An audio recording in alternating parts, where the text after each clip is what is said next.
He was the genius who built an empire with his magic, and the scapegoat they executed for it. But death couldn't hold Helt Eisenheim. Summoned by the very princess whose kingdom he once destroyed, he now stands in a ruined land with a chance to rebuild from ashes. Two enemies bound by loss in the ruins of their past. Her faith meets his power, and together they'll defy empires. But this time, he'll write history on his own terms. What happens when vengeance and redemption share the same path? Let's find out. The story begins with an old man named Milton looking at the boy with a frightened expression and saying that this couldn't be true. He had definitely executed him. He called him the great mage Helt Eisenheim and asked why he was alive then. Earlier, a huge army had gathered near the forest and were looking there with serious faces. The old man turned around with a sly smile, called His Majesty, and said that the magic staff was ready. The king waved his hand and loudly ordered the attack. Immediately after, many magicians raised their staffs and created magic circles above their heads. They attacked the forest with very strong magic, after which, knights on griffins and horses rushed to the attack and began mercilessly killing the elves who were there. After some time, they killed all the elves and completely burned the forest in which they lived. After this war, the people returned to the castle, and Milton, with a wide smile, loudly said that this was excellent, a great victory. The explosive flight magic invented by Master Helt was truly magnificent. Watching those elves die was incredibly pleasant, incomparable. He called King Inglis and asked, "He's right, right?" He became embarrassed when he was called, started coughing, and the elves started leaving him with drinks and fruit, and he said that it was true. If he, the court mage, said so, he could agree with him. He had done an excellent job. He called the great mage and said that he was asking him to stand up. The protagonist raised his head and said that he was grateful for his words. However, explosive flight magic is intended solely for war. It serves no purpose other than killing people. Now that the neighboring countries have been pacified, there is no need for this. They should take this opportunity to allow him to develop a theoretical basis for magic that can be used for peaceful purposes. Milton loudly said that he should be silent. How dare he, being only a magician, directly address the king? This is too impudent. He turned around, called the king and asked, "Right?" He felt confused by this, but still agreed and called him insolent. He said that now that the country of the elves, which caused the most trouble, was completely destroyed, there really was no need for wars in the near future. This means that this man, fit only for war, is useless. He says everything correctly, doesn't he? Inglesa looked at him with a puzzled expression, and MC was indignant about this, loudly called His Majesty, asked him to wait, and asked what this meant. Milton used magic to restrict his movements and said loudly that this is what it meant.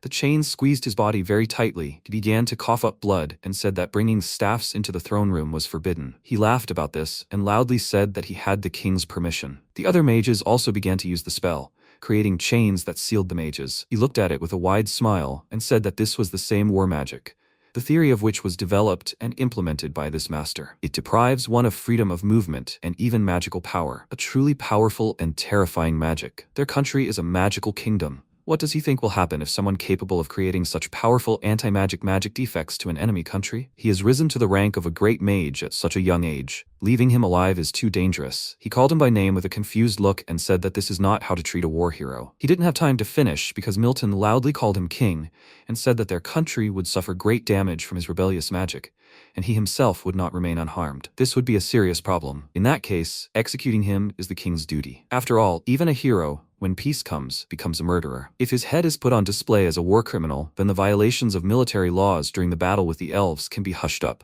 Above all, the authority of their king is just and will only grow. Inglesa was immediately overjoyed when he heard this and loudly said that he orders the execution of this great magician. The guards must seize him. They knocked Helt to the ground with their weapons, and he loudly said that this was incredibly ridiculous. What are they doing? Are they completely mad? Milton walked towards him and said that war criminals do not require a trial. In the name of the king, he will execute him here and now. He said with a joyful expression that nevertheless, at such a young age, he became a great magician. Crucifixion would be appropriate in his case, but by the king's mercy, he grants him beheading. He looked at him and with a serious expression said that he should not do this. He will not forgive him for this. He paid no attention to this and said that the body can be dissected and fed to the pigs. Immediately after this, the executioner killed him with a single blow of an axe. Thus was the incomparable great magician executed. As a hero, or the worst war criminal in history, he became a man of the past, who would be written about in future history books. At least, that's how it was supposed to be. The elf queen stuck a small branch into the ground, used magic, and said that time must be turned back. The Holy Grail, the turner of time, must remember the heroic saga carved in the stars. It must call before her a hero must take her hand. Her wish, the most powerful magician of this star. She looked at this with very strong faith in her magic, and said loudly that the hero of the past must come to her. The branch began to fly up and grow very quickly, but her mood changed dramatically when she noticed something. This branch exploded and burned very violently, which upset her very much, and she began to cry. She began to leave and said that this was the last sacred tree. It still didn't work. She thought she almost got it. She was about to say something else, but she felt something and turned to the place where the ritual was taking place. She saw a large cluster of magic that grabbed her staff and began to pull her in. She was very surprised by this, tried to resist, and loudly said that her magic and staff were being pulled in. She looked at it with a very worried look and asked, "This shouldn't be happening, right?" She was pulled close enough, after which a strong explosion occurred. The main character, who appeared after this explosion, started coughing and asked what happened. He already thought he had died, but then suddenly he was summoned somewhere. What does this even mean? He will definitely deal with this damned mage. He looked to the side and saw the elf queen, who was looking at him with a shocked look. They looked at each other for a few seconds, and she joyfully said loudly that the great hero summoning was successful. She started jumping for joy, and he looked at her with an incomprehensible expression on his face and wondered what this meant. He remembered the past and wondered what he was doing here. He definitely died then. She snapped her fingers, called him her servant, and said that he should say his great name. He was very indignant that she called him a servant, but suddenly calmed down and said his name, after which he wondered why he was answering. She looked at him with a shocked expression on her face, asked him to wait a minute, and said that this red hair, impudent face, and tone. She was very scared when she remembered him, and he, with a surprised expression on his face, was also about to say something. Fate is sometimes cruel and causes strange encounters, such as, for example, a girl who wanted the rebirth of her destroyed homeland. Therefore, she summoned a hero who was her last hope, a guy who was branded as a traitor and executed, although he strove to become a hero. He stood calmly in place, and she began to run towards him. Unexpectedly for him, she jumped towards him, tried to kick him, and loudly wished him death. He was very surprised by this, but still managed to dodge her blow. She turned sharply to him, grabbed her spear, called his name, and said that his nickname was Rust. How dare he show himself to her? Now is the time to avenge her kind. She began to attack him very quickly, and he loudly said that she should wait. She is the first princess of Lefreya, Iris Lefrain, right? She should stop and not pierce him with a spear. He looked at his hands, which were quickly recovering, and said that it meant he was really dead, since he was completely translucent. She continued attacking him with a spear, and he loudly said that she should calm down, because he was already dead. She was tired of attacking him and said that he was running in different directions. In that case, she'd use the Lefrain family's secret technique. She didn't have time to use her magic because he grabbed her leg and told her to stop. He looked at his hand thoughtfully and asked, "So, you can channel mana to materialize and grab an object?" The basic structure is mana, whose shape changes depending on the flow of magical power. He'd never seen anything like it, so he'd call it Reime. The technique is similar to summoning, but there are also elements of the celestial star system. Right, there was something like that in the ancient texts. It seems only high elves can use it. She looked at him with a displeased expression and loudly asked why he was analyzing this so calmly. He should let her go. He did so, and she immediately fell to the ground. He saw the energy emanating from his hand and asked, "Did this happen again?" "I see she cast a servant's curse on him. Dispelling this impudent girl's magic will be difficult." He started trying to do it and asked what kind of magical power she had. It wouldn't be possible to dispel it instantly. She sat with her back to him and asked in a sad voice, why him of all people? She was summoning a hero, but she couldn't believe he had appeared. Besides, she was going to summon the most powerful mage on this planet. She used the last catalyst. The magic circle dissipated. She would never be able to recreate it again. She apologizes to all the people of Liferia. She made a big mistake. He was unhappy with her words, but sighed and said that her summoning magic was definitely successful. He just now, although he doesn't know how much time has passed, but he definitely died. She pointed a finger at him with a frightened expression and asked, "Is he a ghost?" He asked her to shut up in a dissatisfied voice and said that a lot had happened. He doesn't know whether he is a hero or not,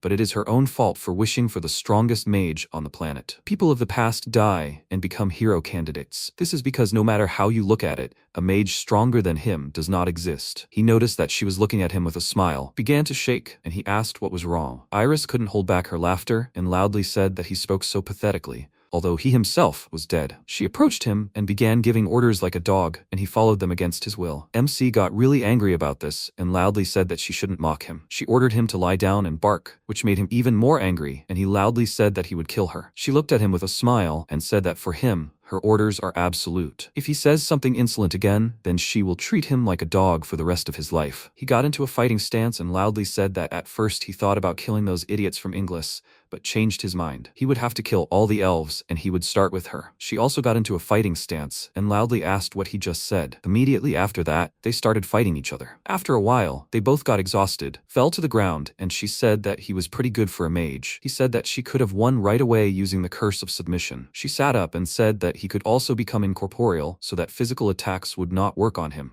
so they were even. He also sat up, called her a girl, and asked why she decided to summon a hero. What was she going to do? She, with a displeased expression on her face, clenched her hand into a fist, called him by his full name, and said that she had a name, so he should not call her that. He, with a displeased expression on his face, stood up and said that she should also stop calling him by his full name every time. She agreed with this and said that he was on the side of those who destroyed the others, so he might not understand. However, even if they burn the forests with magic or take the elves into slavery, Lefaria will not disappear. It should not disappear. This is the burden of what she wants to protect. She began to feed the squirrels, and he said that this was some kind of nonsense. If she says so, then she must protect it properly. She should not allow people like him to do with them whatever they want. She turned to him with a displeased expression and said that it was not for him to talk about this, if only he were not there. She calmed down, sighed, and said that there was no point in saying it anymore. He called her by name and asked, summoning and using it, if she wanted revenge on Inglis. Did he understand correctly? She agreed and said that revenge was what she wanted, but more so to restore her homeland. She wanted to revive Lefarai on this land. First, all the inhabitants, and then the land. It was a battle to return everything that was before, and ultimately, their dignity. In any case, she did not think that Inglis would silently watch this. She stood up, took her spear, and with a serious expression said that she still had to do it. He approached her, and with a calm expression said that this was nonsense. She, with a displeased expression, said that he should shut up. She did not care what he thought. He will have to bear his fangs to his homeland. He agreed and said that it was just in time. He had a small matter for them. A wounded girl named Aisha was running towards them, looking worried, and loudly called out to her mistress, saying that she must run from here. Iris called out to her with a worried look, and she said that they smelled this place. At that moment, she was thrown back by an explosion, and Helt ran up and caught her. She looked at him, very surprised, and loudly asked how Rust got here. He said with a displeased expression that he hated this nickname.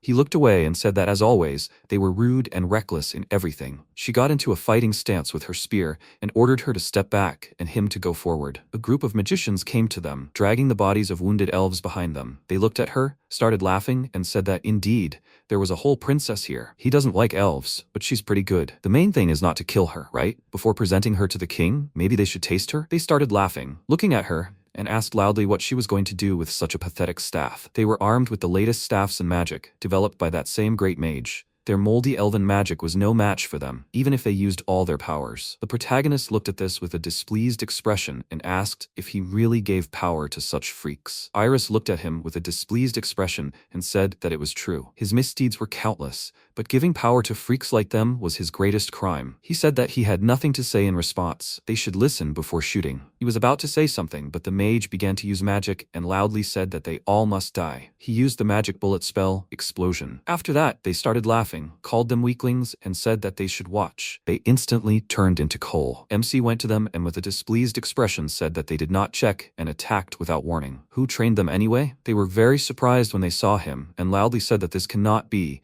They hit them right after all. He looked at them with a calm expression and said that it would not work on him. More importantly, they do not recognize him? They pointed at him and loudly said that this is the military uniform of Officer Inglis, the sign of a great mage. Red hair, arrogant and impudent look. This simply cannot be. Could he really be the great mage Eisenheim? He looked at them with a wide smile and said that these idiots finally noticed. Right. He is the boss of their boss. One of the soldiers loudly said that he should not try to deceive them. He is definitely an imposter. This mage should have been executed as a great sinner. That's right. He saw everything with his own eyes. He can't be here, especially not with the elves. If he's faking it, he should do a better cosplay. They're wasting their time. This elf will be fine, even if her arms and legs are slightly cut off, as long as she stays alive. They should shoot at everyone. Iris, looking worried, hugged Aisha and told her to duck. He looked at them with a calm expression and wondered what he should do. Firstly, the summoning magic she used would naturally disappear if she died. Even without an order, there was no choice but to protect his master. Secondly, it didn't seem like dispelling the servant's curse would be easy. To free himself, there was no other way but to slowly lift the curse. However, he didn't have the necessary catalysts right now. It seemed that for now, the best option was to pretend to cooperate with her, gain her trust, and gradually weaken the servant's curse. He looked at them with a wide smile and began to use his magic. The soldiers looked at him, loudly called him an idiot, and asked, does he think he can defend himself? They began to use the spell Magic Bullet Explosion, but nothing happened. One of them looked closer at his staff and asked, why didn't the magic bullet fly? Suddenly, the magic they used attacked them. He looked at them and asked with a smile,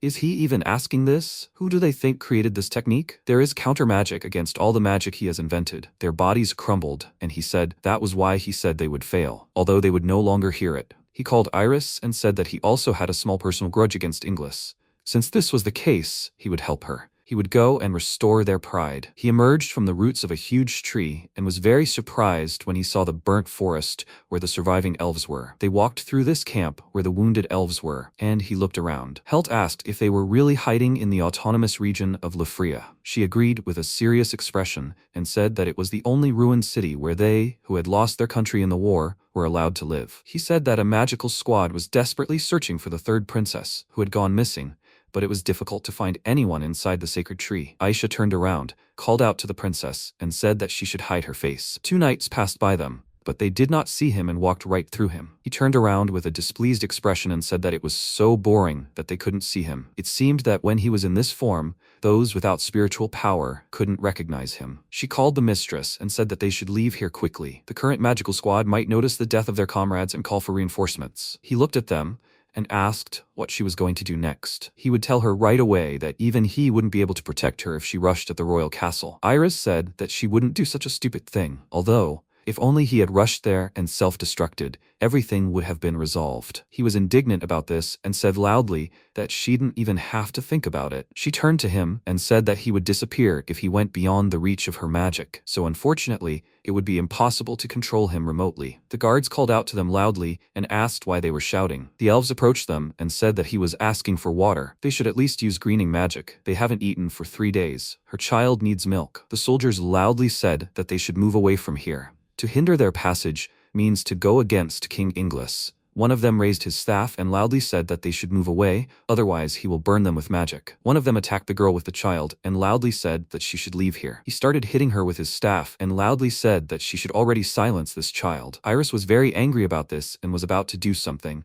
but someone grabbed her by the hood. 2 elves called her and said that they were asking her to run away from here. She said with a displeased expression that, however, she cannot do this. They said that she has always been kind to them. Everyone knows that she stayed here with them, thinking about the residents. They are already grateful that she thinks about them. However, if something happens to her because of them, then they will have nothing left at all. She can stop worrying about anything. The history of elves lasts 3,000 years, and they will kill people like them with 1 blow. She began to cry, and they said that she should take advantage of this turmoil and run. Now she needs to endure. Their allies are hiding in the city of Lackness, on the border with the lands of Inglis, where they can gather strength or resistance. They continued to persuade her to run away from here, and the protagonist looked at this with a smile and thought about her immature sense of justice. In this situation, she should not hesitate. Even with the strength of resistance and the presence of a hero like him, if she defeats enemies before her one after another, she will never achieve her goal. She needs to think rationally, and in the face of a great goal in the form of killing people, especially those who are called kings, must sometimes be prepared to arrogantly sacrifice the lives of their people for themselves. She lacks this determination. He will have to give her advice. Without a doubt, the weak must be abandoned here, and this doomed land must be abandoned. He called her by name and asked if she was really going to abandon her people,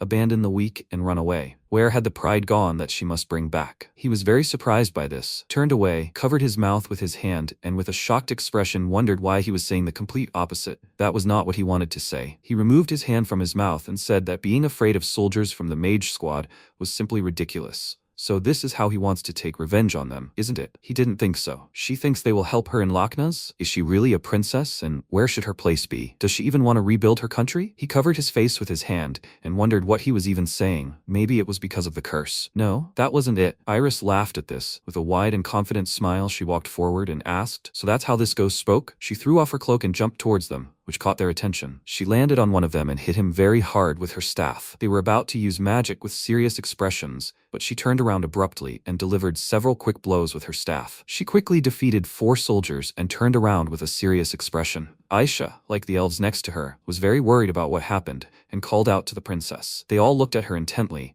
and she took a deep breath and said loudly that they should all listen to her. She stated her name and loudly said that she was the first princess of the forest kingdom of Lifri. This is their country and land. This is not a place where a detachment of English magicians can invade. Her mood changed dramatically after this speech and asked, "Their front line is weak." She is right. Also dirty and smelly feet of some detachment of magicians. Maybe their feet aren't smelly after all? Although she thinks they are. How should she put it? The soldiers looked at her with displeasure and loudly asked, "What is she talking about?" They should all form up and call for reinforcements because the princess is here. Aisha ran towards her, took out her weapon, and loudly called the princess. MC stood nearby and asked with a displeased look, "Does she have any vocabulary for provocations?" Iris turned to him, called him by name, and asked, "Will he help her?" He looked at her with a little surprise and thought that he was no longer the great mage of Inglis and not a killer. For her, he was a hero and her last hope. Do you need to think rationally? It seems that because he once died, he threw it all away. His recent words and tone of communication, an immature sense of justice, he said. He called her by name and said that as thanks for not using the subjugation curse, he would tell her something. He began to use magic and said with a smile that he would help her as his master. At the same time, in the castle,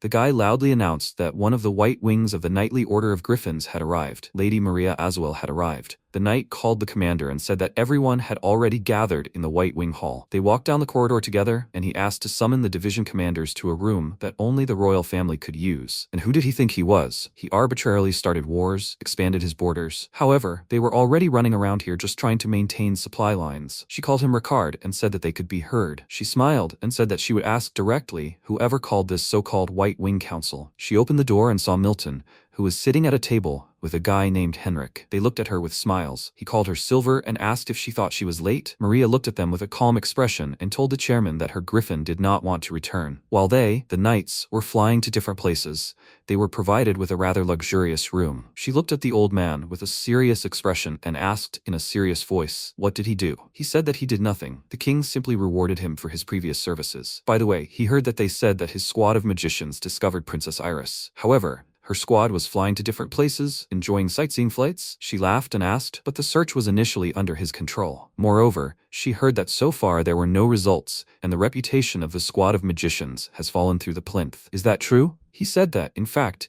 if she had captured Iris during the war with the elves, they wouldn't have had to waste so much money and effort. How was she going to take responsibility? She thought about it and said with a smile that she wasn't going to take responsibility for it. Her task was to defeat Lifrey's army, and she did it. The fact that the princess escaped wasn't her fault. If he hadn't been close to the king, she would have killed him on the spot. He said that by accusing him, she was showing her disrespect for the king. She looked at him with a displeased expression, called him an idiot, and said that he should stop hiding behind the king. By such actions, he was insulting the king himself. Henrik asked them to calm down and told the commanders that they should not quarrel. They both turned to him with displeasure, and he loudly said that he should not interfere. Maria asked with a serious expression, "Besides, why was he sitting here at an important meeting, and where was Commander Helt?" Milton said with a smile that he had dealt with him. Therefore, he was assigned to this place. His presence here was justified. She was very surprised by what she heard, and with a shocked expression on her face, she asked loudly, "Did he kill that guy? What was he up to?" He said with a smile that he was not up to anything. He simply became unnecessary. She was still unhappy with what she heard and loudly said that he was a hero. Does he even realize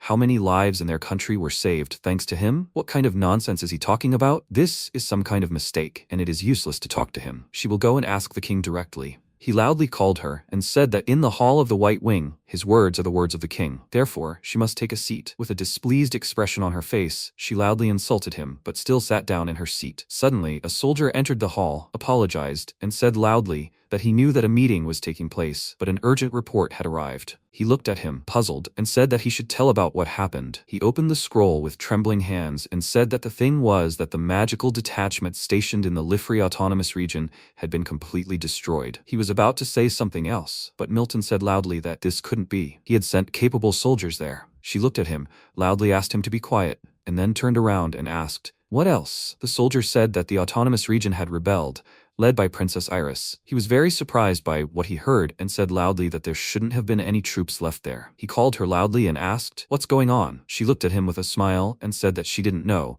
but the story was really strange. He asked, "Anything else?" He agreed and said that immediately after the uprising began, high fortress walls were formed around the Autonomous Region. He hit the table with his staff and said loudly that he shouldn't talk nonsense. There is no magic capable of creating walls surrounding such a territory. Besides, no one has enough magical power for this. He is trying to deceive them. The soldier held the scroll with trembling hands and said that the latter, this is unconfirmed information, but it is reported that in addition to Princess Iris and her entourage, an unknown red-haired magician was working with them. This attracted their attention, and Milton loudly called him an idiot, began hitting the soldier with his staff and asked, "What red-haired man? He must stop talking nonsense. He must bring him correct, reliable information now." He finished hitting him with his staff, exhaled, and said that he had made him look like an idiot. Henrik called him over with a smile and said that, in any case, the king's orders to capture the princess hadn't changed, had they? He was asking to be allowed to do so. He looked at him with a smile, while Maria looked on with a displeased expression. He approached the dead soldier, dipped his finger in his blood, licked it off, and said he didn't know anything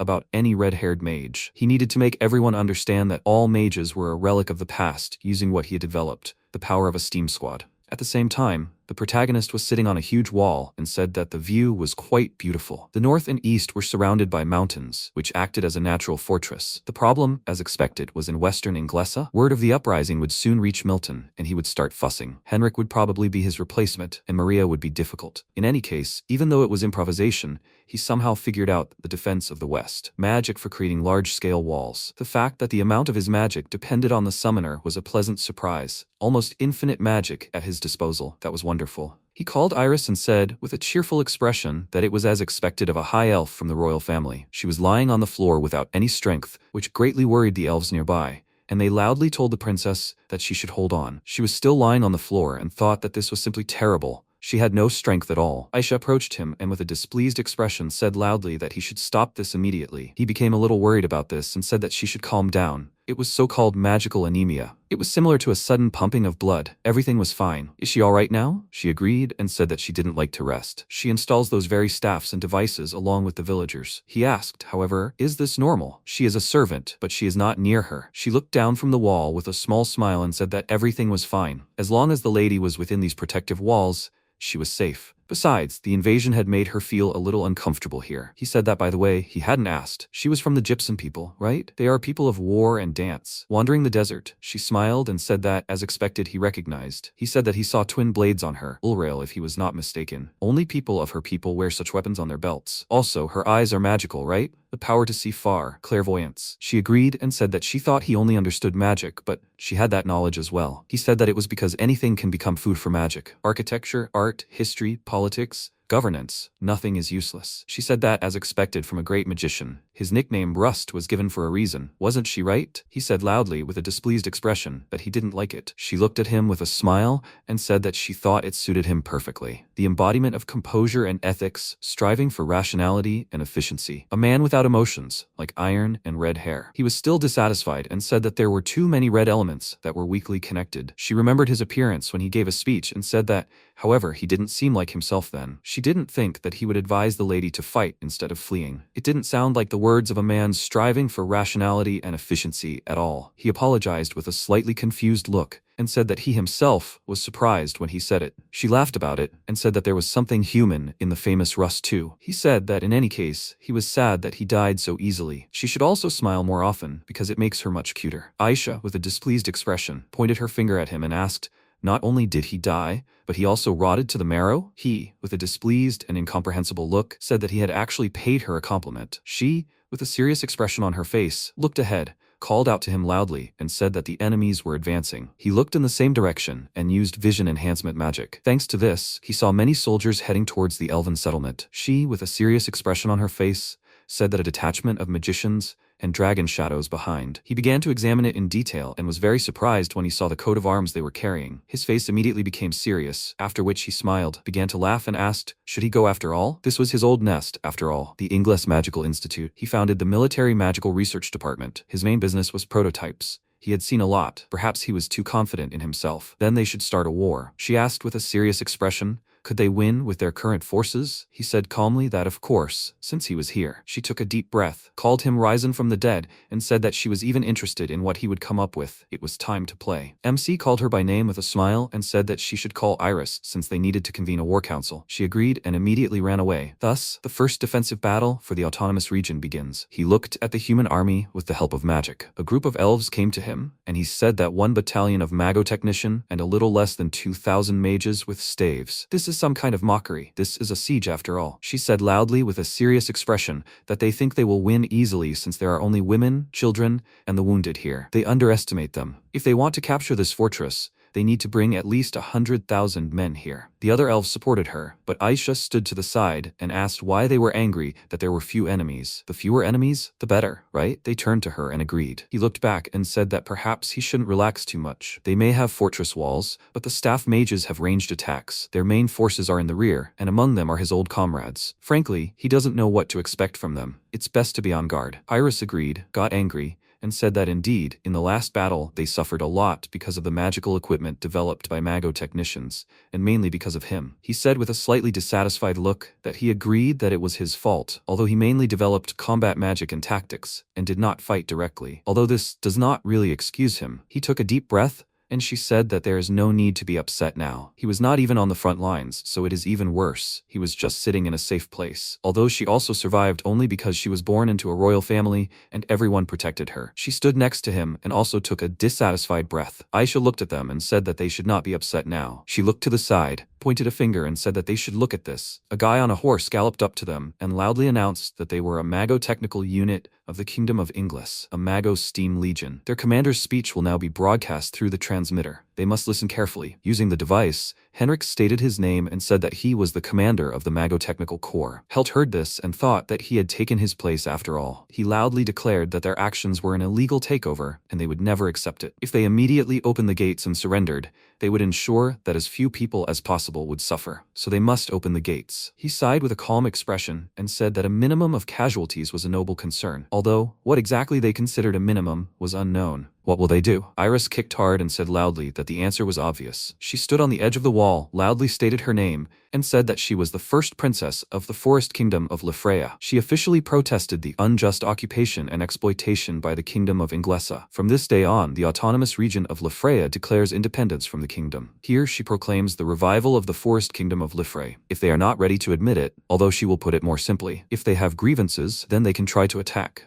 Henrik was indignant about this, and heard Milton loudly ask what she was even talking about. Independence and the revival of the state? Did she seriously think they would just accept that? He must immediately move the entire magical squad forward and prepare the black box. Maria stood next to him, laughed, and said that she did not think that the lost princess would lead to this. What will he say to the king now? He looked at her with a displeased expression, and then said that he did not need to explain anything. They just need to finish everything secretly. After all, the official goal of this operation is to manage the autonomy and find the princess. There will be no problems. She looked at him with a serious expression and said that this meant he refused the help of her squad for this reason. Mages with staffs and griffin knights. If the royal wings had advanced just to search for a single princess, even the king would have suspected something was wrong. He drank alcohol from a jug and said that they did have a mage steam legion, personally led by the new commander of Magotech. They would crush the state-building game she was starting in no time. She thought with a calm expression on her face that on one side, there were elite troops under the commander, and on the other, an elven rebellion, almost without weapons. Normally, everything would have been quickly suppressed, but something was bothering her. She called him and asked if he even understood what was at stake. If there was even the slightest chance that this campaign failed and the autonomy gained independence, it would cause a chain reaction throughout all the occupied territories, and then there would be no time for explanations to the king. A real nightmare would begin. He turned to her with a confident look and said that failure was impossible. There was not a single chance of it. She knew that against military magic, fortress walls were nothing. Besides, the black box contained the newest weapon of the Mage Steam Legion, Emis. She looked at him and said that they would see what they were capable of. He said that she could not even doubt it. He took the device, called Henrik, and asked. He could hear him. Right. First of all, the princess must be captured alive. They can destroy everything else. More precisely, he would even say more simply, they are allowed to destroy the carnage. The soldiers began to prepare to use magic, and he loudly said that they must wipe out everyone to the last one, turn the earth into a scorched wasteland, where not a blade of grass would remain. He said with a wide smile that he would do as he ordered. The mages with staffs should use a jet blast. He ordered to open fire, and they launched a multitude of magical projectiles which flew towards the settlement. The elves watched with serious expressions and waited. The shells landed, and there was a very powerful explosion. Milton heard this, started laughing loudly,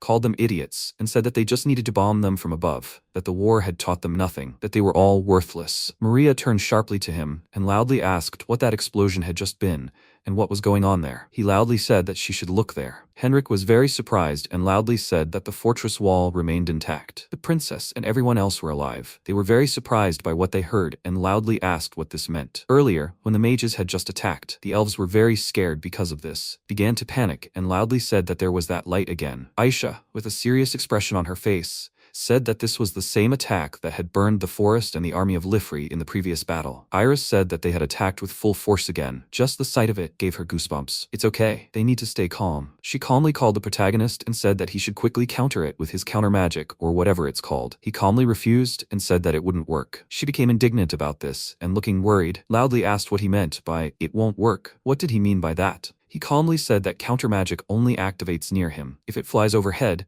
there's nothing he can do. She worriedly asked loudly, so did that mean they wasted all their magical energy building the wall? He turned to her with a smirk and asked if she had really forgotten. What did she think she was running all over the place for? Namely, the magic wands and those installations. How could she have thought that he, the Great One, would enter the battlefield without any preparation and complain about not knowing what to do? She refused and said that she didn't think so, but if he was trying to imitate her voice now, it was just disgusting. Aisha took out her swords and asked if she could execute him. He lit a cigarette and said that, simply put, this real battle should already be won before it began. The commander-in-chief should stand proud and confident. This will raise morale. One of the elves called out loudly and said that the enemy shells were already close. She called out to him loudly with a worried look, and he began to laugh loudly and said that they should begin. He raised his hand above his head and said with a smile that they should watch carefully. Now they will see the great spell of the hero. He created many magic circles and activated the Iron Raven Cage spell. Immediately after this, many wands installed in the city activated and released magic shells. Many similar shells flew there, and the elves looked on with very surprised looks. MC looked at this with a calm expression and said that if the enemy attacks from the air, they just need to knock it out of the sky with the same jet blast. These many projectiles collided with each other, and the explosions occurred at a great distance from them. Henrik looked at this with a shocked expression and asked, "What was that?" Milton was very worried about this and loudly asked, "What's going on?" He began to shake his hand very hard and said loudly several times that it was incredible. He must prove what happened there. He looked at the wall with a shocked expression and said that even he himself had no idea. Helt looked at their faces with magic, laughed and said that their faces looked like a dove absorbed a fireball. Iris turned to the elves and asked, "Are they all safe? It seems the city residents are fine, which is very good." She started pointing her finger at his face with a displeased expression and said that if he had everything ready, he could have used it earlier. They nearly set a world record for the fastest destruction of a newly declared state. He said with a slight smile that this mechanism was a modified automatic staff based on the magic staffs of the army's magic group. It's simplified and has a short range, so it was necessary to let it get as close as possible. This is one of the defense options against a jet blast. It automatically intercepts any objects that enter a given area with projectiles. Absolute anti-air magic, the Iron Raven Cage, they were full of vulnerabilities. Once they feel their superiority, people cannot let go of past successes,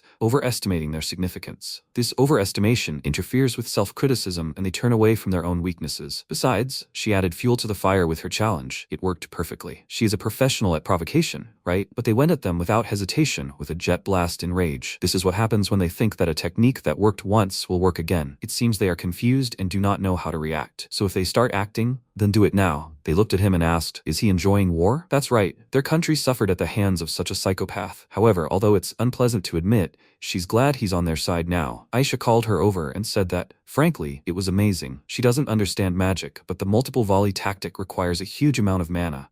It's all thanks to her boundless magical energy. They looked at each other with puzzled expressions and remained silent. Iris said she was wrong. Even if she had an infinite supply of mana, it would be impossible to activate so many spells at once. You need to formulate thousands of magic formulas in your head, otherwise you won't be able to do it in time. Besides, controlling such complex magic without the support of a wand is simply unthinkable. Even in a mage group, the mages use special wands and can barely fire a single spell after just one preparation. She, too, had studied magic since childhood and is considered powerful among the elves. But it's just this guy. What's going on in his head? The protagonist turned to her, called her by name, and said that she had to give him that thing. She looked at him with a puzzled expression and asked what he meant. He said with a displeased look that when he says thing, she knows what exactly it is. Besides, she hardly used command magic and was throwing him off balance. It was time for retribution for the one who dared touch the caged bird. Time to pay the bill. The enemy was stunned. Their thoughts stopped. They froze. Now was their chance. There was little time before they left. But he would get there in time. She must give the order to destroy every last one of them. She must give the order faster. With a surprised expression, she thought that most likely, this was where it would all begin. A one-sided massacre, which she had once seen before. She was ready to defend her people, her homeland, she was sure. However, this also meant something else, a downside, that she should also be prepared to stain her hands. She began to tremble with terror, but she still plucked up her resolve and said with a serious expression that she was passing on the order to the hero. He must destroy the Ingles army standing ahead. He jumped off the wall and said with a smile that this was an excellent determination. It was worthy of the blood that would be shed. He looked down with a wide smile and loudly said that he accepted this order. The protagonist landed from a huge height and said that attacking alone was quite good. Now he would test how effective his new magic was against armies. It was time to begin the experiment. His old friends must fight with all their might. He pulled his gauntlet tighter and said loudly with a smile that it was time to begin the counterattack. The soldiers with a shocked look said that it had not worked. Didn't the shells explode before they hit the ground? Maybe the defending mages in the fortress had gone over to their side? This can't be. They say they all died. Besides, the numbers are completely incomparable. What if these elves managed to develop some kind of spell that completely neutralizes attacks? Magic more powerful than the master's own. Only the hero himself could have done it in such a short time. Henrik was very angry about this and loudly said that they should all be silent. The soldier looked at him and asked what was wrong with him. He wanted to strike again? He agreed with a displeased expression and said that he should order the mages to launch the jet blast again. How is the EMS launch going? The soldier loudly called him and said that they were in a hurry, but there were still too many unchecked nodes. Warming up will take time. He loudly said that warming up was not necessary.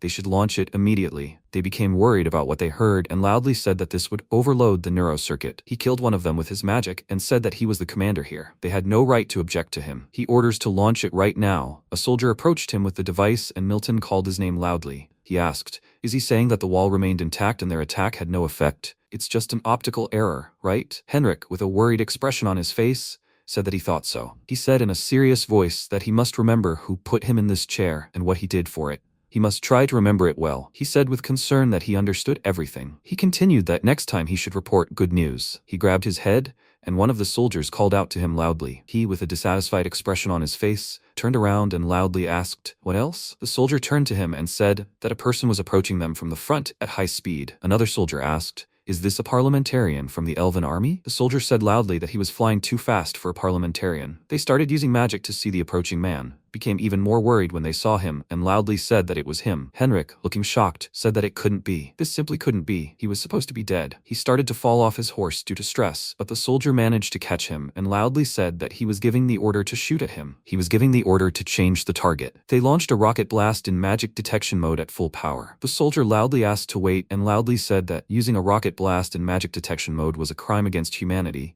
a serious violation of military orders, especially in their country, where magicians are the foundation of the state. It was strictly forbidden. He began to listen to him and killed him with one spell. Immediately after that, he loudly said that he shouldn't make him repeat himself and that he couldn't contradict him. He remembered the past and said that he was dead. It was probably an illusion. The soldier loudly said that the spell was ready. Immediately after that, he loudly ordered to open fire. MC noticed a lot of magical flashes coming from their direction and was very surprised because of this. He began to dodge many attacks and asked, were they shooting at him? What would they do if he turned out to be a parliamentarian? After all, he treated their member of parliament with respect. He remembered how Iris answered and said that in fact, that's not quite true. He examined these magical projectiles and said that it was a massive barrage of jet explosions. Physical attacks don't work on him, but magical ones, that's a little more complicated. One awkward move, and even one will hit then. His attention was drawn to the movement of these projectiles, and he loudly said that this is, after all, magical guidance. Many of these projectiles hit him, and a strong explosion occurred. He managed to create a barrier at the last moment, but still suffered a little. He said that he managed to reflect it with a protective circle, but magical attacks still passed through the spiritual body. He noticed several projectiles flying towards the elven city, which worried him. And he said that because he released his mana, attention on him waned, and now the attack switched to the elves. Maybe he should pull Iris's mana here? Otherwise, if the attack accidentally hits the wall, she will reproach him later. Although given her vocabulary for curses, the most she will call him is a stupid mage. They should look here. He released a powerful pulse of energy, and all those projectiles turned towards him. The elves became worried about this and loudly asked her to come to her senses. She fainted from magical exhaustion and called him a stupid mage. At the same time, Helt looked at his hand and said that now they need to try to prevent gaps in the mana flow. He wants to try something. He used parsing magic, and those projectiles fell into the magic circles he created. It disappeared, and he said that, of course, the magical formula hadn't been changed at all. Thanks to this, he was able to disassemble the spell with a minimal disassembly circuit. It's incredibly boring.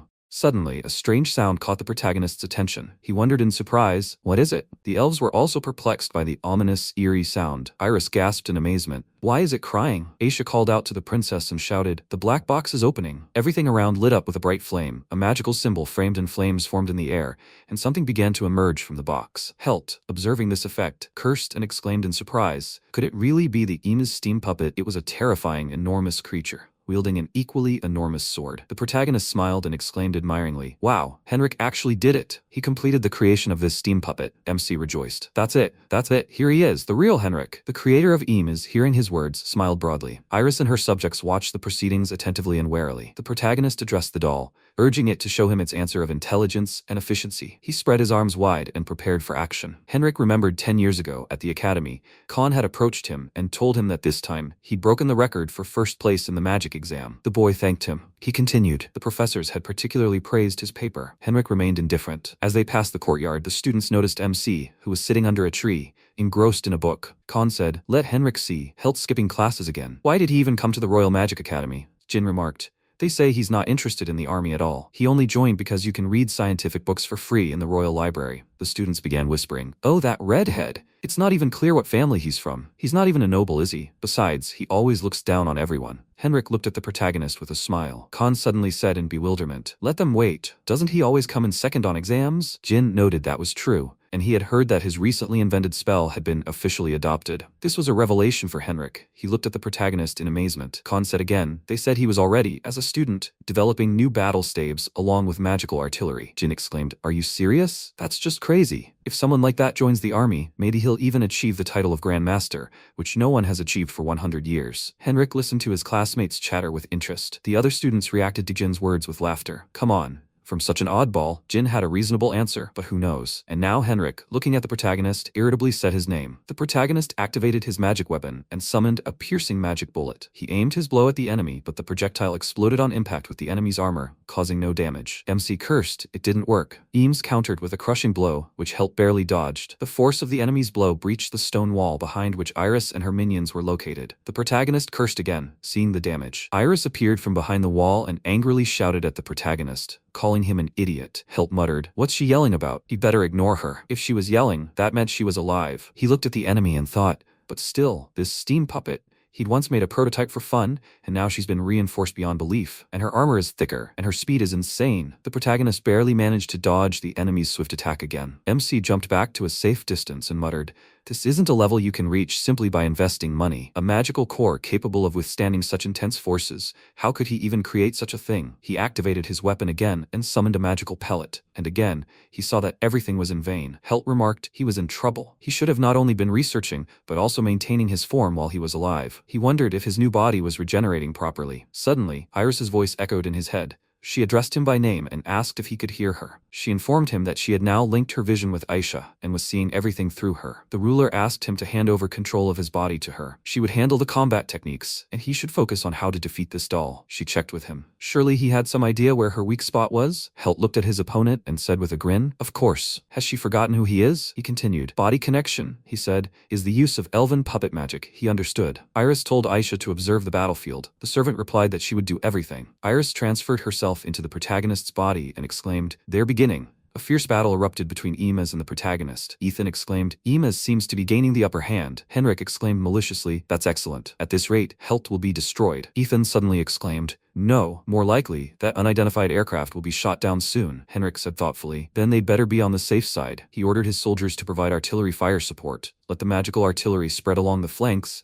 Launch a missile blast. The commander reported that he understood everything. Yannick asked Henrik, perplexed. "But then it will hit Eames too." The mage replied that it didn't matter. It wasn't a problem for him. Helt, the prototype his predecessor had left behind, was made of mithril alloy, reinforced with a dragonium coating. And besides, even if part of Eames was destroyed, they could be replenished in any quantity. All they needed was the magic core. At that moment, a stunned Ethan turned to him and exclaimed, the target had suddenly increased its speed. The mage muttered in confusion, "What?" Meanwhile, Iris was adjusting the protagonist's attack. She warned him that there was an attack from the left. He needed to move away. Helt deftly dodged Eames' strike. Iris commanded him to pull the enemy toward him, jump up, and strike him from the right. MC followed her instructions exactly and attacked Eames, dealing him crushing blows. Aisha warned her mistress that a magical missile, a rocket blast, was being launched from 4 o'clock. The protagonist activated defense on that side. The maid then informed her that in 2 seconds, there would be an attack from 7 o'clock. The protagonist also secured defense on that side. When the enemy launched a powerful attack, Ethan, observing the battle, exclaimed in surprise, "Helt is dodging.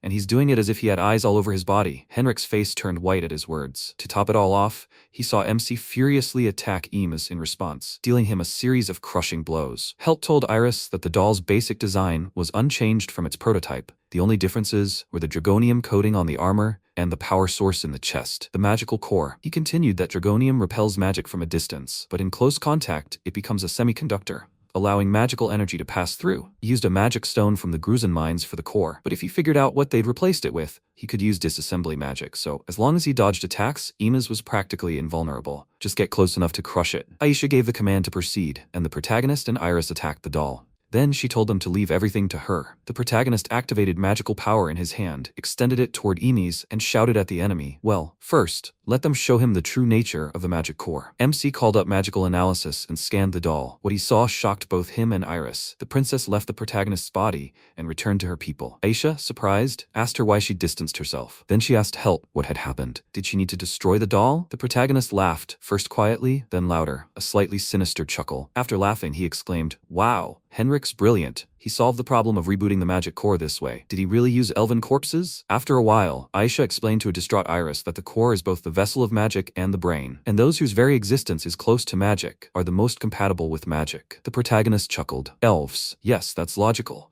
But what blasphemy! What madness is this?" Henrik's willingness to go to any lengths, he personally admits. At that moment, the mage sent his commander to the front flank and ordered the warriors to ready their weapons. The protagonist said the name Henrik out loud several times, and said that at first he wanted to destroy this Mago steam doll, but he changed his mind. He looked closely at Emas and spoke. For now he understood everything. Henrik's soldiers launched an attack on him, but the protagonist created a protective barrier from the newly created dolls and repelled all attacks. He turned the enemy's projectiles against them. A fiery cloud of energy formed around him. Henrik grimaced, realizing what had suddenly happened. The fiery element swept away those who had attacked the protagonist. Helt smiled ominously. When the smoke cleared, Henrik saw that behind MC stood his doll, his Emis, undergoing a transformation of magical power. Henrik, disbelieving his eyes, screamed in despair. The protagonist, glaring at him, spoke. He has regained his Mago steam creation. He clearly heard the doll's voices. They were telling him to use them. That's what they were telling him. The protagonist spread his arms wide, and the voices of his dolls filled the air. One day, after the academy, Henrik came home. The maids bowed respectfully before him and escorted him to his sister Salome's chambers. Knocking on her door, he entered with a smile and said, "It seems she's feeling better today." The girl greeted him joyfully,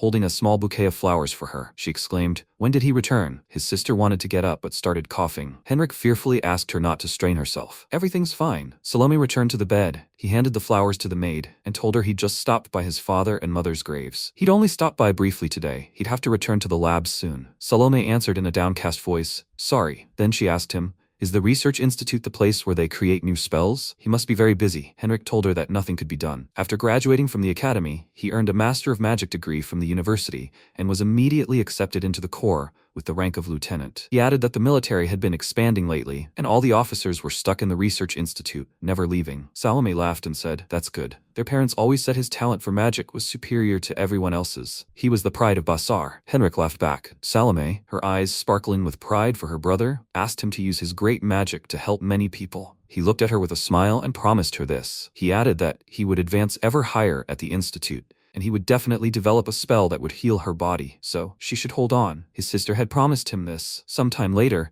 in a ceremonial setting, for his enormous contribution to the development of magic and numerous military achievements, the protagonist was awarded the Grandmaster's badge. Everyone present joyfully applauded him. The academy director turned to him and said, "Or maybe he wanted to rename the institute a Magical Research Institute, right?" The man added, "A new ingression core, equal in power to 2 kings' wings, is now his. Let it serve for good." The protagonist reported that he would carry everything out to the letter. Everyone in the hall once again burst into applause in honor of the protagonist and congratulated him on his new achievement. The only ones who weren't happy were Henrik and Milton, who noticed the mage's anger. Sometime after the ceremony, the protagonist saw Henrik passing the laboratory. He approached him and asked if he hadn't left yet. The mage exclaimed sarcastically, "What an honor! The Grandmaster himself, once every 100 years. MC warily asked him to stop his sarcasm. He said he'd been piled high with work, so much so that he'd even fled the feast. But fortunately, because he wanted to show him this circle. Opening his schematics and notes, he showed it to Henrik and spoke. A new spell. But the initial spell was too cumbersome. What did he think? The mage agreed and said the basic formula can be changed. He then began to explain his idea to the protagonist. The protagonist, after listening, thoughtfully thanked the guy, adding, "It's impressive, as always." Henrik replied, "You're welcome." Looking out the window, MC exclaimed, "Wow, it's already that late." He remarked, "Okay, time to turn off the lights and get ready." Henrik exclaimed, "What's this? He hasn't finished the calculations yet." Helt told him, "Enough, let him go home. This institute will soon become the Magi Technical Directorate." He doesn't like that they're being forced to focus more on military development, but he wants everyone to be able to relax properly in the new structure. As he left, the protagonist told Henrik not to strain himself. Did he understand him? The mage answered him from behind that he wouldn't be staying long. After waiting for the protagonist to leave, Henrik said angrily, "He's telling him to rest? What nonsense." nonsense. He needs more research. He's running out of time. If he had more time, he wouldn't be so late. His face twisted in hatred for the MC. After spending a little more time in the lab and finishing some of his work,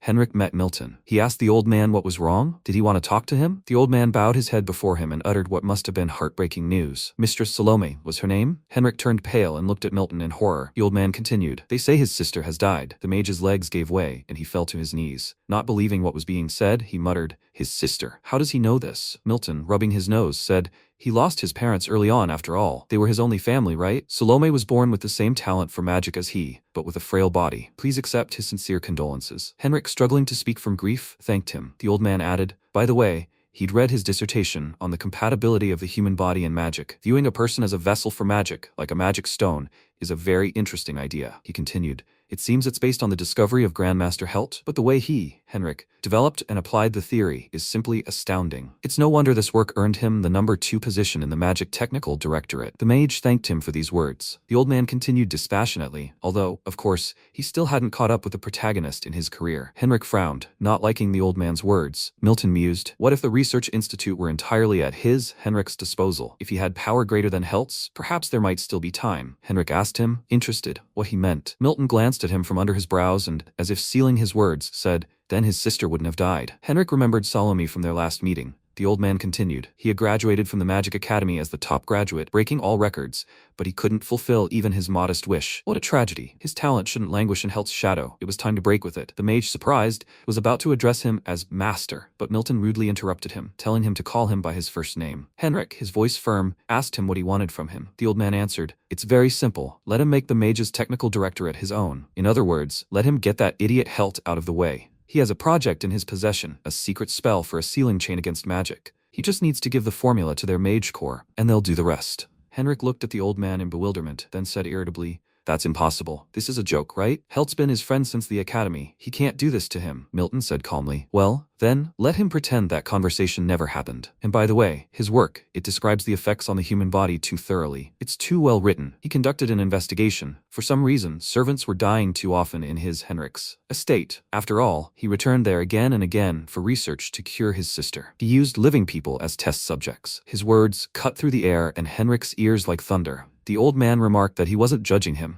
On the contrary, his thirst for knowledge and his skills would all come in handy in his new private Magitech department. Milton placed his hand on the boy's shoulder and remarked that he had the perfect job for him. He would agree to cooperate, wouldn't he? This time, without hesitation, Henrik answered, yes. Sometime later, while seeing his sister off on her final journey, Henrik thought, horror, Salome and Helt. Why did it all end like this? And now, watching the protagonist turn Henrik's creation against him, he despairingly wondered why everything had turned out this way. The protagonist, along with Emas, continued to attack the enemy. The leader of the soldiers, escaping from the blows, shouted to his warriors, the main squad is dying. Let them protect Master Henrik. Everyone to him. Magic squads. Retreat. The soldiers were perplexed. Retreat? It was impossible. Their armor was made of dragonium, which repels magic. Ordinary mages were powerless against them, and the steam from those dolls was so thick it was impossible to see anything. The warriors began coughing, choking on the steam, when they heard the clatter of hooves. Looking around, they screamed in panic. Elves. An army of elves, led by Iris, was bearing down on them. They charged into the enemy line and began to slaughter them. The 3 commanders were confused. One of them cursed and exclaimed, where did they come from? The second commander ordered the soldiers to flee. Chaos reigned among the warriors. They had no idea where to run. Let someone tell them exactly where to retreat. Which way? They couldn't see anything around them. The first commander exclaimed angrily, they're fools. They shouldn't use magic near elves. Their hearing and sensitivity to mana are many times greater than humans. Even in this thick steam, they can see them. Aisha said angrily, alas, she's not an elf, but she sees everything perfectly. The soldiers turned in fear at her voice. The girl and her warriors attacked the enemy from this flank as well. Meanwhile, Henrik, crouching low to the ground to escape the steam, cursed and cried out, what's the situation? One of the soldiers could barely utter the word enemy. The mage asked him, where is Helt? He threw his head back and shouted the protagonist's name at the top of his lungs. The protagonist answered, he's here. Henrik looked at the MC's blurry features in fear and bewilderment. Helt appeared and,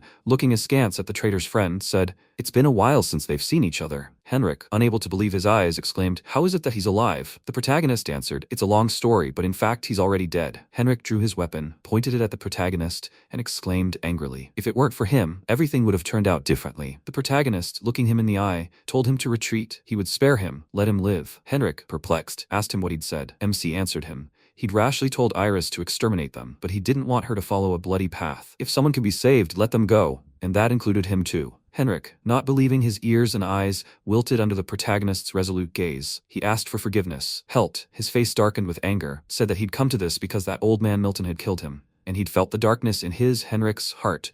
But he'd done nothing. It was his fault. He'd forgive him for that. The mage bowed his head, unable to bear listening to the protagonist's words. His faithful assistant Yannick had spoken, and that was it. They needed to retreat. Henrik suddenly laughed maliciously and exclaimed, "How could this be?" He glared at the protagonist and shouted, "Helt is dead. He's just his ghost." The real Helt he knew wouldn't have spoken such soft words. The Helt he killed, he had to be evil. He had to. It was unpleasant to look at Henrik, his face distorted with malice. The protagonist sighed heavily. Yannick, clutching the horse's reins, silently lowered his gaze. Henrik told the protagonist to let him shoot him. He screamed, choking with hatred. "Let him kill him." The MC calmly addressed him by name. Henrik screamed hysterically. He can't turn back now. Not since he got his own hands dirty. If he doesn't shoot him, then he will kill him himself. The mage screamed his name hysterically and drawn out, urging him to action. MC silently raised his hand, activated a magical needle from his finger, and pierced his former friend. Henrik fell, arms spread wide. The protagonist stared at him for a moment, then said, "He's a fool." Yannick bowed politely to the protagonist and addressed him by name. Helt told him he didn't want to meet him like this. There was no point in continuing this fight. Let him gather his troops and retreat. Yannick reported to him eagerly. At that moment, a sound was heard from Henrik's earpiece. The protagonist picked it up and heard Milton's voice asking the mage, "Iris was captured, right? What's wrong with him? Why is Henrik silent?" The protagonist answered, "Henrik is dead. Both the magic brigade and the steam soldiers were destroyed." Milton exclaimed in bewilderment, "Who is he? What unit does he belong to?" MC quietly told him to remember that he shouldn't lay his vile hands on Leflea again. The old man, recognizing him, said in amazement, "That voice, it can't be, is it Helt?" The protagonist said angrily, "He's warned him." Helt thought of Henrik and mentally said, "But he too can't go back now." Yannick, gathering his army, remembered how he once came to the protagonist with a proposal from Henrik,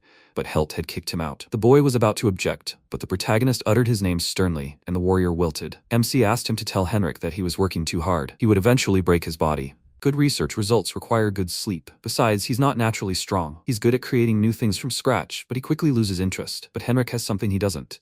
He can, having learned 1, develop it to 100, and even 200. Frankly, he's an incredible man. After these words, the protagonist laughed encouragingly. And now, Yannick, watching his master's body being laid on the cart, mentally told him it was time for them to go home. The elves, led by Iris and Aisha, watched the departing army. The maid said, "It's over." Iris answered her, "That's true, but in reality, this is only the beginning for them." The first battle for the defense of Lifely was over. The army of the Kingdom of Ingressia, having mobilized 2,500 soldiers, lost more than half that number and retreated. The army of the Forest Kingdom of Lifely suffered losses numbering less than 100. After a while, Milton broke the test flask and laughed. Maria said, "Well, let him allow her to take her leave." Preparations for the round table, which would take place next month, lay ahead. She added that as for the uprising in Lifley, she would report it to the king herself. Milton, alarmed, asked her to wait. He opened the map and declared that the entire army must be sent to the Lifley Autonomous Region. But this could not be allowed. He wanted to add something about his kingdom of Ingressia. But Maria drew her sword and instantly held it to the old man's throat. Milton glanced at the weapon in confusion. Maria hissed angrily, "His kingdom? What does this mean? He can pretend to speak for their king all he wants,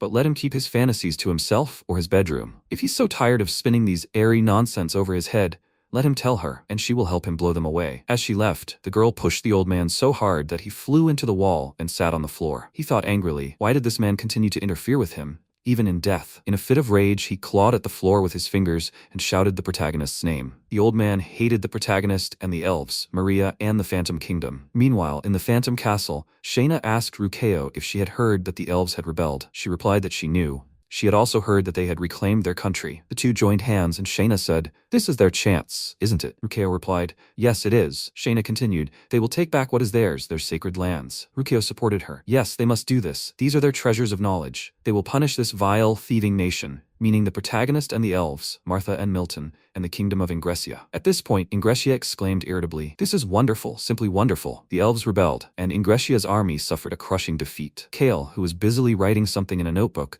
replied that for now it was just rumors, but they said that the same mage had defected to their side. The partner looked at him and wondered what he would say to that. Kale said, "The Fast Mountains, right?" Ingressia sat down across from Kale and said, "Exactly, as expected of the Prime Minister. Isn't this an excellent chance to reclaim what's theirs, from the hands of those who can't even understand the taste of wine?" Kale asked what they would do. If they hesitated, they would be torn apart from all sides. He was referring to the protagonist and the elves, Martha and Milton, the Phantom Kingdom, and his own people. Meldris listened to Weir and asked her if the information was reliable. She told him yes, verified by several sources, there can be no mistake. Meldris chuckled and said, This is getting more and more interesting. Well, what does she think the elves will do next? Wiria answered him. Land and a king are not a state. Without people, it's just an empty shell. They will probably try to rescue the captive elves. He asked her, how will that happen? She said, they will attack the prison camps. As always happens, a country without resources always gravitates toward the mines, which means somewhere near them. Meldrus said this, and now they had come to the heart of the matter. Wiria spoke precisely. She looked at her master and continued, if she were a great mage of Helt, she would have achieved the return of the people and the seizure of their resources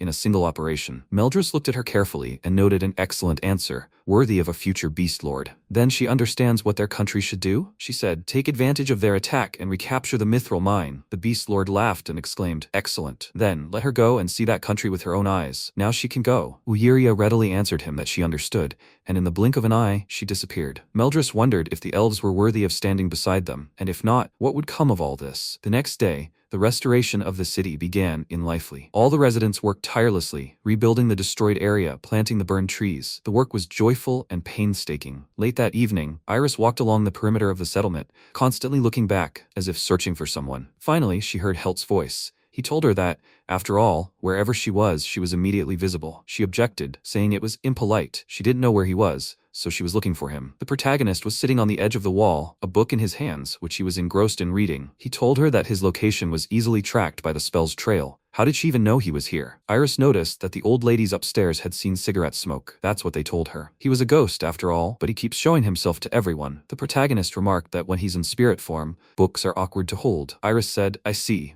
Then she exclaimed indignantly, did he steal something from the royal vault again without permission? MC made a surprised face and yelped. The ruler laughed and told him, oh well, never mind. She addressed him by name and handed him a package. She said it was his overnight rations. That was all she could prepare for now. The package contained 2 pieces of bread. The protagonist muttered, that's more than enough. But he was a ghost, so how could he possibly eat regular food? Iris caught herself. Yeah, right. But what should he do then? He still hadn't eaten anything. He could die of hunger. He casually noted, well, he was already dead. She asked him, perplexed, what do ghosts eat anyway? Just air? The protagonist replied, that's what they usually say about immortals. He stared intently at the piece of bread and said, well, everything is learned through experience. If he can't eat, he'll accept it as a fact. Although he was still a little offended, MC sighed decisively and saying, well, took a bite. Swallowing, he looked at Iris in surprise. She looked at him anxiously. He exclaimed, what is this? It's so delicious. And in the blink of an eye, he devoured the entire piece. His delight knew no bounds. Wow. He could actually eat. This was his first time trying elven food,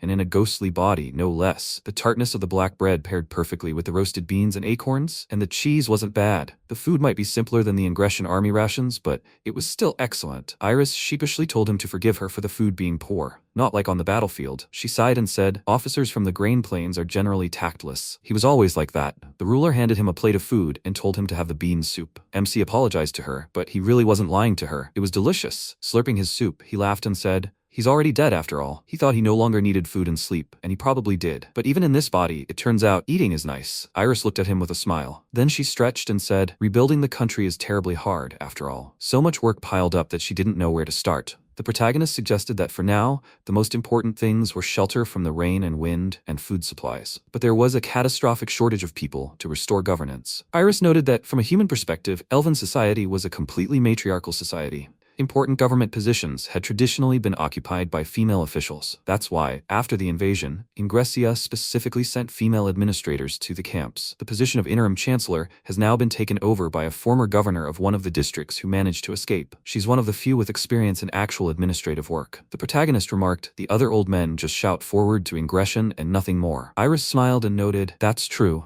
Although she understood them a little, she added sadly, there's not a single one of them who hasn't lost a son or daughter. There are no such things among the elves. MC paused and then said, even if they attack, defense and offense are completely different things. War isn't just about gathering soldiers and leading them. You need equipment repair, road construction, medicine, sanitation, law enforcement, courts, temples. There will be so much infrastructure that it's impossible to list. Essentially, it's like moving an entire city. And that's considering that food and water are consumed by more than just the soldiers along the way. The farther the target, the more logistical forces are required, and these people also eat and drink, and everything must be delivered without interruption every day. It's easy to give the order to attack, but each such issue must be resolved efficiently, and that's precisely why hundreds of people are needed to handle it. If the country itself is devoid of people, it's out of the question. But if we limit ourselves to supplies, there's one simple solution. Iris asked him in surprise, really? He gave a mock malicious laugh and said in a raspy voice, we just need to loot. take everything we come across along the way. First, let her loot the villages, then the cities, killing and moving forward, feeding on what she captures. His voice calmer, he added,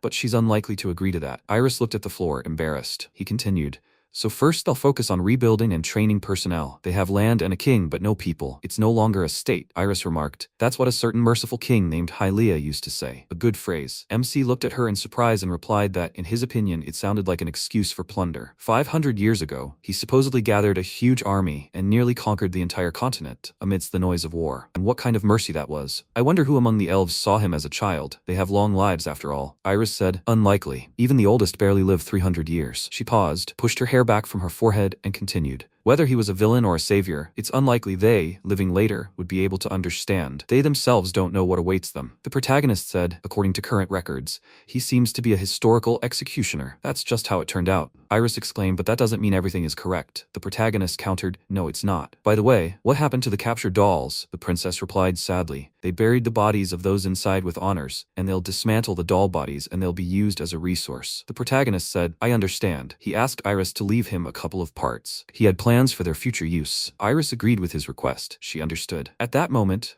Aisha approached them and told her mistress that she had returned. Iris joyfully rushed to embrace her. She asked the astonished servant if everyone was safe. Aisha answered, yes, everything is fine. Sometime later, when the allies had gathered at headquarters, Aisha spread out a topographic map and told her mistress that, on her orders, she had been gathering information through Ragnas and then on to Gruzana, around Kielki. The mithril mine was still occupied by Ingress forces. She also confirmed that the camps were holding numerous elves as labor. The protagonist said thoughtfully, seeming to align with plans he'd had back in the kingdom of Ingress. He turned to Iris and remarked that representatives from the countries would soon gather for an international roundtable conference. By then, he wanted to formalize Lifely as a full-fledged state. Recognition as a trading entity was needed. The country of Ingress controlled key interests in various places, but none of the countries had yet been fully annexed or turned into puppets. Therefore, the most suitable partner for the initial negotiations would be Gruzana, also a non-human state. Incidentally, they'd already discussed offensive options. Iris mused thoughtfully. Yes, they're talking about robbery. MC continued, but there was another option, one that didn't require large human and material expenditures. Iris asked him curiously, what would it be? Helt said, simply not launching an offensive at all. The ruler remarked irritably,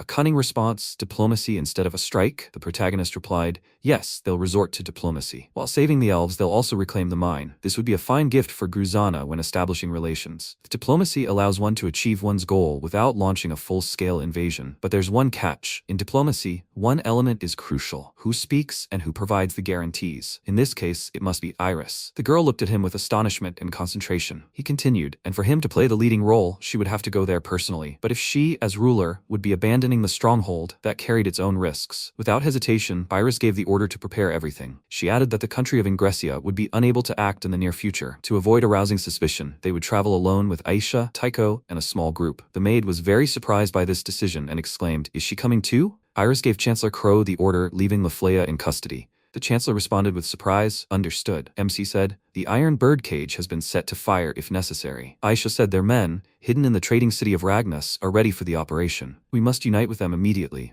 Iris exclaimed enthusiastically, they're heading for the lands of Gruzani, to the Kielka mines. On the way to their destination, the protagonist was attacked by a dog. He took off, eyeing her warily. Sometime later, the allies arrived in the trading city of Ragnas, in Ingress territory. This facility was located on the border of 3 countries, the Kingdom of Ingress, the eastern forest state of Lifley, and the northern mountain state of Gruzani. Because of this, representatives of many peoples and races gathered here. It was a true multinational metropolis. Due to its special position, although Ragnas belonged to Ingress, it effectively functioned as a free city, a center of diplomacy between the powers. This is where the annual international conference, the so-called roundtable, takes place. Iris turned around in surprise, and Aisha became wary. She asked her if something had happened. The ruler replied that no. She simply had the feeling they were constantly being watched. The protagonist told her not to worry. He was keeping the area under surveillance, and there were no suspicious faces in sight. Although, to put it another way, this city was filled with suspicious characters. The choice was simply enormous, so they could only react as problems arose. Iris chuckled and said, well said. At that moment, from around the corner of one of the houses, Wiria muttered, looking at them. Even if the ruler was hiding, he wouldn't escape her gaze. Princess Iris and the red-haired man next to her, as expected, that same Helt. She wondered where they were headed. After a while, the allies arrived at the house. Aisha, having looked around, told her comrades to follow her. She carefully knocked on the small window. When it opened, the maid spoke the password. Let the ears hidden beneath the leaves carry their words. In response, the guard said, Iris likes older men.